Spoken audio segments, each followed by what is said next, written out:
নামকরণ করলেন রুক্মিণী দেবী, করে প্রথম মঞ্চে নাচলেন এবং সবাই কৌতূহলী দৃষ্টি পেয়ে অবজ্ঞা করে অপমান করে দেখতে গেছিল, কেউ থুতুও ফেলেছিল। তারাই 10 বছর আগে ফুলে গিয়েছেন। হ্যাঁ, সবাইকে এটা সহ্য করতে হয়। তো আজকে দেখুন 5 লাখ হয়তো ভরতনাট্যম করছে, প্রত্যেকে এই দশাগুলো পেরিয়ে যেতে যারা প্রথম কাজ করে। তো এবার আসি আমাদের এখন অব্দি প্রাপ্ত সবচেয়ে প্রাচীনতম শাস্ত্রগ্রন্থ নাট্যশাস্ত্র, ভরতমুনির লেখা। স্কলারদের পণ্ডিতদের মতানুসারে খ্রিস্টপূর্ব 2য় শতক থেকে খ্রিস্টাব্দ 2য় শতক, মানে 400 বছর নাট্যশাস্ত্রের সময়টা ধরা হয়। সেখানে আমরা প্রবৃত্তি চ্যাপ্টার 14 চ্যাপ্টার 14 অধ্যায়ে যদি যাই, দেখবেন 4 রকম নৃত্যশৈলীর কথা বলছে। নাট্যশৈলী বা নৃত্যশৈলী: দাক্ষিণাত্যা, আবন্তি, ওড্রমাগধী আর পাঞ্চালী। দাক্ষিণাত্যা হচ্ছে দক্ষিণ ভারতে, দেখুন কোথাও ভরতনাট্যম কুচিপুড়ি নাম নেই। দাক্ষিণাত্যা মানে দক্ষিণ ভারতে, পাঞ্চালী মানে উত্তর পশ্চিম ভারত, একদম আফগানিস্তান পর্যন্ত, আবন্তি মানে মধ্য ভারত, সেন্ট্রাল ইন্ডিয়া, আর ওড্রমাগধী হচ্ছে পূর্ব ভারত, ইস্টার্ন ইন্ডিয়া। এই 4টে শৈলীর নাচ দেখা যায়, প্রবৃত্তি বলে তাকে, জোনাল ডিভিশন। এবং তার বৃত্তি মানে স্টাইল কিরম ছিল সেগুলো বলা আছে। এবার দাক্ষিণাত্যা থেকে আমরা প্রেজেন্ট সেঞ্চুরিতে 20 শতকে এসে পেলাম একটি একটি করে আত্মপ্রকাশ: কুচিপুড়ি, ভরতনাট্যম, কথাকলি, মোহিনীঅট্টম এবং আরো অনেক, কাঞ্চি নাটকম, মীনাক্ষী নাটকম, যক্ষগানা, আন্ধ্রনাট্যম, এরকম প্রচুর। সেন্ট্রাল ইন্ডিয়ার কোনো কাজ হয়নি হলে কিছু বেরোবে, মধ্য ভারতে পাঞ্চালীর কিছু কাজ হয়নি হয়তো কিছু বেরোবে, এখন আর বেরোনো সম্ভব কিনা জানি না, পাকিস্তান আফগানিস্তানের কথা নাইবা বললাম। ওড্রমাগধী হচ্ছে পূর্ব ভারতের শৈলী। এই ওড্রমাগধী থেকে একটা একটা করে আত্মপ্রকাশ করলো মণিপুরী, যদিও ওড্রমাগধী শ্লোকের মধ্যে মণিপুরের স্থান নেই, আমি আবার দৃঢ়তার সঙ্গে বলছি, কিন্তু মণিপুরি পুরো দাঁড়িয়ে আছে গৌড়ীয় মানে শাস্ত্রীয় মণিপুরি নাচ, ফোক মণিপুরের কথা বলছি না, থাংতা, লাইধরবা, এগুলো কথা, থাবাল চন্ডী এসবের কথা বলছি না। শাস্ত্রীয় মণিপুরি নাচ পুরোটাই দাঁড়িয়ে আছে গৌড়ীয় বৈষ্ণব শাস্ত্র, দর্শন, সঙ্গীত, রূপসজ্জা, বেশভূষা, তার উপর পুরোটা। তো সেই মণিপুরি এবং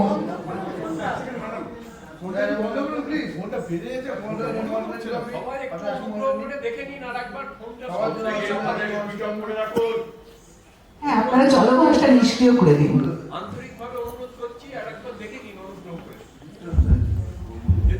শুধু দর্শকবৃন্দ, আমরা প্রতিদিন আপনাদের কাছে বিনীত অনুরোধ রাখি আপনাদের সঙ্গের চলভাষটিকে নিষ্ক্রিয় করে রাখার জন্যে। যদি খুব প্রয়োজন হয় তাহলে দয়া করে বাইরে গিয়ে আপনারা কথা বলে এই প্রেক্ষাগৃহে প্রবেশ করুন। এত সুন্দর একটা অনুষ্ঠানের মধ্যে ছেদ ঘটাবেন না, প্লিজ আমাদের অনুরোধকে আপনারা রাখবেন। না না, ঠিক আছে, ধন্যবাদ। এবার আসছি তারপরে ওড়িশা প্রকাশ করল 72-তে পরিষ্কার লিখিত, তার আগে 64-এ হায়দ্রাবাদ কনফারেন্সের সেমিনার করানো হয়। সেই তার একটা বিস্তারিত গল্প, বিশাল ইতিহাস আছে, সেটা আলাদা আলোচনার বিষয়। এরপর আত্মপ্রকাশ করছে গৌড়ীয় এবং 93-তে প্রথম ম্যাড্রাসের ইন্টারন্যাশনাল কনফারেন্স। পদ্মভূষণ কলানিধি নারায়ণন আমন্ত্রণ জানান এবং দুরু দুরু বক্ষে নিজের মনের আনন্দে কাজ করে গেছি 70 থেকে 93, ওই ফেজটা। জানি না ঠিক কাজ না বেঠিক কাজ, খালি মনের আনন্দে পাগলের মতো করে গেছি এবং বিরাট ঈশ্বরের সহায় বিরাট একটা সুযোগ এলো, ভাবতেই পারি না। 5 দিন ব্যাপী ম্যাড্রাসে ইন্টারন্যাশনাল ডান্স কনফারেন্সে আমন্ত্রণ এলো প্রথম, এবং সামনে কারা বসে আছেন? ডক্টর কপিলা বাৎসায়ন, ডক্টর আর নাগস্বামী, যিনি প্রথম ব্রিটিশ মিউজিয়ামে লেকচার দেন, যিনি আর্কিওলজিক্যাল সার্ভে অফ তামিলনাড়ুর ডিরেক্টর, জ্ঞানে সম্বন্ধর, যিনি তোলকাপ্পিয়াম প্রথম অনুবাদ করেছেন, হ্যাঁ, চন্দ্রশেখর, ভরতনাট্যমের একজন এমিনেন্ট গুরু, যিনি আজকে নেই, শান্তা ধনঞ্জয়, পদ্মা সুব্রমণিয়াম, এরা সব বসে আছেন। আর প্রচুর সারা দেশ বিদেশ থেকে এসছে। আমি তো আমার হাঁটুর আওয়াজ শুনতে পাচ্ছিলাম, কারণ আমার তো তখন কেউ চেনে না, আর আমার চান্স পাওয়ারই কথা নয়, কিন্তু আমি জানি না আমি কি করে পেলাম জানি না, পদ্মভূষণ কল্যাণী নারায়ণন দিলেন সুযোগ। আমি যখন বক্তৃতা দিলাম দুরু দুরু বক্ষে এবং নিজেই নাচলাম, নিজেই দেখালাম, আর তখন পাওয়ার পয়েন্টে যুগ ছিল না। আমার ফটোগ্রাফ কাগজে নিয়ে নিয়ে দেখে আর ডায়াপোজিটিভ ফিল্মের প্রজেকশন ফেলে দেখলাম সঙ্গে সঙ্গে হোল হাউস থেকে বলছে বই দিন, আমাকে টাকা দিচ্ছিলাম না, আমি এখন বই কিছু লিখিনি। জ্ঞানা সমন্দর আমাকে বললেন, আমি আপনাদের সঙ্গে শেয়ার করে নিচ্ছি, এগুলো তো সব জায়গায় বলা হয় না। জ্ঞানা সমন্দর বলছেন, who am I to bless you? Almighty God will bless you. You are blessed child. জীবন পানি, মানে এত বড় একজন স্কলার, উনি ওড়িয়া ছিলেন, কথা কেন্দ্রের ডিরেক্টর ছিলেন। উনি বললেন, মহুয়া তুমি জানো না তুমি কি কাজ করছো, জানো ঋষি তৈরি হয়েছে চৈতন্যদেবের জন্য, আমি তো থর, তুমি জানো সেটা? আমি বললাম না। বললেন তুমি জানো না তুমি কি কাজ করছো, তুমি যে কাজ করছো ভাবতে পারছো না। এবং আমাকে একটা বিরাট সাবধান বাণী বললেন, আমি তো ছোট, মানে অনেক ছোট, 93, বললেন তুমি কিন্তু এই পেপার কাউকে এখন দেবে না, কাজ করে যাও। ডক্টর আর্নাগো স্বামী আমাকে বললেন, তুমি you will come to perform at Chidambaram, this dance form. আমি ভাবছি আমার স্বপ্ন, আমি চিদাম্বরমে নৃত্যের তালে তালে নাচবো, রবীন্দ্রনাথের গান, গৌরীয় আঙ্গিকে।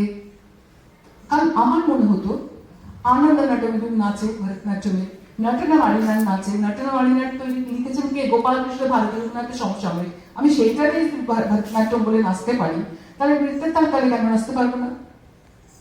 কারণ সত্যি কথা বলতে রবীন্দ্র নৃত্য বলে তো কিছু হয় না, কোন সাহিত্যিকের নাম দিয়ে তো নাচ হয় না।